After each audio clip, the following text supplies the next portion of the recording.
നമസ്കാരം, ഞാൻ doctor Arun K Sreedhar. Scientific facts എന്ന എൻ്റെ ഈ യൂട്യൂബ് ചാനലിലേക്ക് നിങ്ങൾക്കേവർക്കും സ്വാഗതം. ഇന്ന് നമ്മളിവിടെ ചർച്ച ചെയ്യാൻ പോകുന്ന വിഷയം സമുദ്രജലത്തിന് ഇത്രമാത്രം ഉപ്പ് രസം ഉണ്ടാകാനുള്ള കാരണത്തെക്കുറിച്ചാണ്. നമുക്കെല്ലാം അറിയാം, ഭൂമിയുടെ 70% സമുദ്രമാണ്. ഭൂമിയിലുള്ള ജലത്തിൻ്റെ 90% സലൈനാണ്. സമുദ്രജലത്തിലുള്ള ഉപ്പെല്ലാം റിമൂവ് ചെയ്ത് അത് കരയിൽ അടുക്കി വയ്ക്കുകയാണെങ്കിൽ അതിൻ്റെ ഉയരം ഏതാണ്ട് 40 നില കെട്ടിടത്തോളം വരും. എന്തുകൊണ്ടാണ് സമുദ്രജലത്തിന് ഇത്രമാത്രം ഉപ്പ് രസം ഉള്ളത് എന്നതിനെക്കുറിച്ച് നമുക്കൊന്ന് പരിശോധിക്കാം. മഴവെള്ളം അന്തരീക്ഷത്തിൽ നിന്ന് കാർബൺ ഡൈ ഓക്സൈഡിനെ ആഗിരണം ചെയ്ത് കാർബോണിക് ആസിഡ് ഉണ്ടാകുന്നു. തന്മൂലം മഴവെള്ളം സ്ലൈറ്റ്ലി അസിഡിക്കാണ്. ഈ മഴവെള്ളം ഭൂമിയിലുള്ള പാറകളുമായി സമ്പർക്കത്തിൽ വരുമ്പോൾ കെമിക്കൽ റിയാക്ഷൻ സംഭവിക്കുന്നു.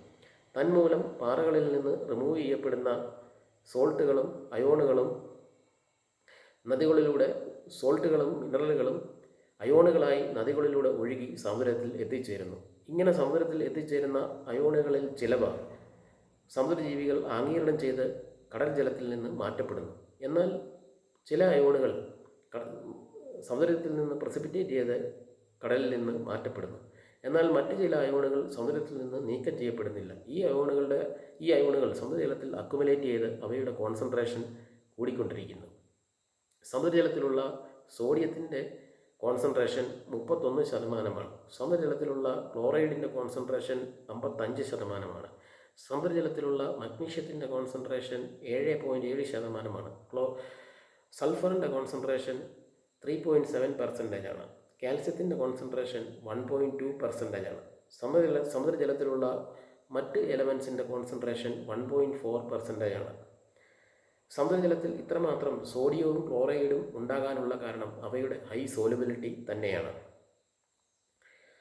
കെമിക്കൽ റിയാക്ഷൻ സംഭവിക്കുമ്പോൾ പാറകളിൽ നിന്ന് റിമൂവ് ചെയ്യപ്പെടുന്ന സോഡിയത്തിൻ്റെയും ക്ലോറൈഡിൻ്റെയും സംയുക്തങ്ങൾ വെള്ളത്തിൽ പെട്ടെന്ന് അലിഞ്ഞു ചേരുന്നു. കടലിലെത്തുന്ന ഈ അയോണുകൾ സമുദ്രജലത്തിൽ നിന്ന് നീക്കം ചെയ്യപ്പെടുന്നില്ല. അതുകൊണ്ടാണ് സമുദ്രജലത്തിൽ ഇത്രമാത്രം ഉപ്പുള്ളത്. അപ്പോൾ സ്വാഭാവികമായും ഒരു ചോദ്യം ഉയരും. പൊട്ടാസ്യത്തിനും സോഡിയത്തിനും സിമിലർ പ്രോപ്പർട്ടീസാണ് ഉള്ളത്. പക്ഷേ പൊട്ടാസ്യം സംയുക്തങ്ങൾ കടൽ വെള്ളത്തിൽ വളരെ കുറഞ്ഞ അളവിലാണ് കാണപ്പെടുന്നത്. അതിൻ്റെ കാരണം പൊട്ടാസ്യം സംയുക്തങ്ങൾക്ക് സോഡിയത്തെ പോലെ ഹൈ സോലുബിലിറ്റി ഇല്ല എന്നുള്ളത് തന്നെയാണ്.